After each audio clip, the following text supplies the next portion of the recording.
مستند روایات کے مطابق امام مہدی علیہ السلام کی ولادت باسعادت 15 شعبان المعظم 255 ہجری کو ہوئی۔ آپ کی جائے ولادت سامرہ ہے اور آپ سلسلہ امامت و ولایت کے 12ویں تاجدار ولایت ہیں۔ آپ کا نسب کسی تعارف کا محتاج نہیں ہے اور نہ ہی ہمارے پاس اتنی قوت و الفاظ ہیں کہ ہم آپ کے حسب و نسب کا تعارف بیان کر سکیں۔ البتہ کچھ ٹوٹے پھوٹے الفاظ جوڑ کر ان کے متعلق بیان کرنے کا مقصد فقط اتنا ہے کہ بوقت ظہور وہ میری اس حقیر سی کاوش کی بدولت اپنے جانثاروں کی لسٹ میں مجھے بھی شامل کر لیں۔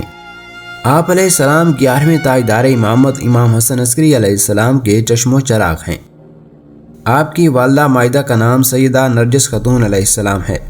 امام مہدی علیہ السلام وہ مولد نور ہیں کہ جن کی مادر گرامی میں اثار تولید ہی نہ تھے اور وہ آلات تولید سے کاملتاً مبرہ تھیں۔ ایسا حکمت خداوندی کے تحت تھا کہ خدا اپنی آخری حجت کی ولادت کو مثل عیسیٰ دشمنان خدا سے مخفی رکھے۔ آپ جب اس دنیا میں تشریف لائے تو آپ کے والد گرامی امام حسن عسکری علیہ السلام کا سارا گھر روشن و منور ہو گیا۔ امام مہدی کے داہنے بازو پر قرآن کی یہ آیت کندہ تھی، یعنی حق آ گیا اور باطل چلا گیا اور باطل تو جانے ہی والا ہے۔ آپ کی اس دنیا میں آمد پر آپ کے والد گرامی نے آپ کے داہنے کان میں اذان اور بائیں میں اقامت کہی۔ اپنی زبان مبارک آپ کے دہن مبارک میں دیکھ کر آپ کو خزائے امامت سے سیر و سراب کیا۔ ادھر نو مولود نے اجاز امام دکھایا اور اجاز امامت سے بسم اللہ الرحمن الرحیم کہہ کر سورہ قصص کی 5ویں آیت مبارک تلاوت فرمائی۔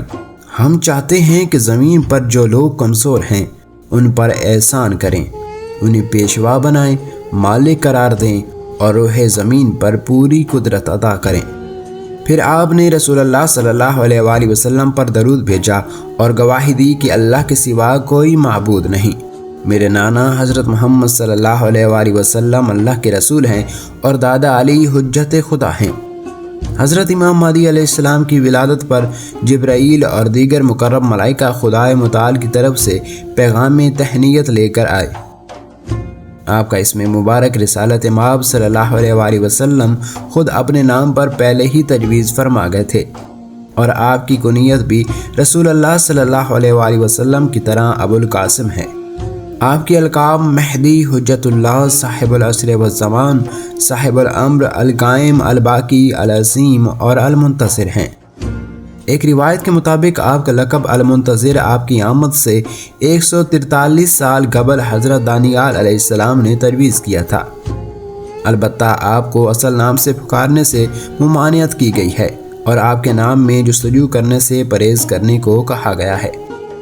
یہ بھی مرقوم ہے کہ آپ کے شمال و خصائل، اقوال و افعال حضرت محمد صلی اللہ علیہ وآلہ وسلم سے مشابہ ہیں۔ امام مہدی علیہ السلام 5 سال کی عمر میں 260 ہجری میں امام حسن عسکری علیہ السلام کی شہادت کے بعد منصب امامت پر فائز ہوئے۔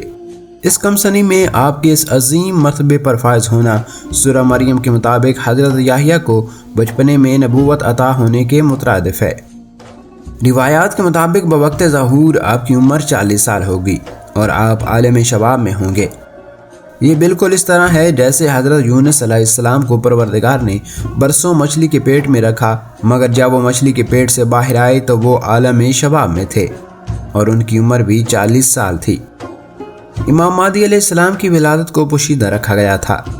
آپ کو اپنے چچا جعفر بن علی نکی کی خلیفہ وقت معتمد باللہ کے دربار میں مخبری پر روپوش ہونا پڑا۔ آپ بالکل پیغمبر اکرم صلی اللہ علیہ وآلہ وسلم کی طرح سپاہیوں کے نرغے سے گھر سے بچ کر نکلے۔ آپ کے خانہ اقدس کا سارا سامان لوٹ لیا گیا اور آپ کی والدہ معظمہ کو قاضی ابو شوالات کے گھر کی خواتین کے ساتھ سخت نگرانی میں محبوس رکھا گیا۔ آپ کی والدہ مائدہ سیدہ نرجس خاتون نے آپ کی ولادت کے سلسلے میں تقیہ فرمایا اور 2 سال سخت مشکلات اور مصائب و آلام میں گزارے۔ 260 ہجری سے 329 ہجری تک کا عرصہ آپ کی غیبت صغریٰ کا زمانہ ہے۔ آپ کی گرفتاری اس وقت کی ظالم حکومت کا سب سے بڑا ہدف تھا۔ اس دور میں آپ نے پردہ غیبت میں رہ کر اپنے حامیوں اور پیروکاروں کے ساتھ رابطے میں ٹھوس عملی تنظیم سے کام لیا۔ غیبت صغریٰ میں آپ نے اپنے نواب اربع کے ذریعے خصوصی اہداف حاصل کیے، بالخصوص غیبت صغریٰ کے تصور کو لوگوں کے دلوں میں راسخ کیا۔ بعض علماء نے غیبت صغریٰ میں امام علیہ السلام کی مرکزی اقامت گاہ کا بھی تعین کیا ہے، البتہ آپ جس گھر میں رہتے تھے اس کا نام بیت الحمد بتایا گیا ہے۔ امام مہدی علیہ السلام 5 سال اپنے والد گرامی کے زیر نگرانی رہے، 69 برس غیبت صغریٰ میں گزارے اور 329 ہجری سے لے کر اب تک غیبت کبریٰ میں ہیں۔ تو معزز ناظرین، آج کی قسط کے ساتھ اتنا ہی۔ مجھے امید ہے کہ آپ کو یہ قسط پسند آئی ہوگی۔ اپنی رائے کا اظہار کمنٹ سیکشن میں دیجیے گا۔ ملیں گے ایک نئی قسط میں، تب تک کے لیے اللہ نگہبان۔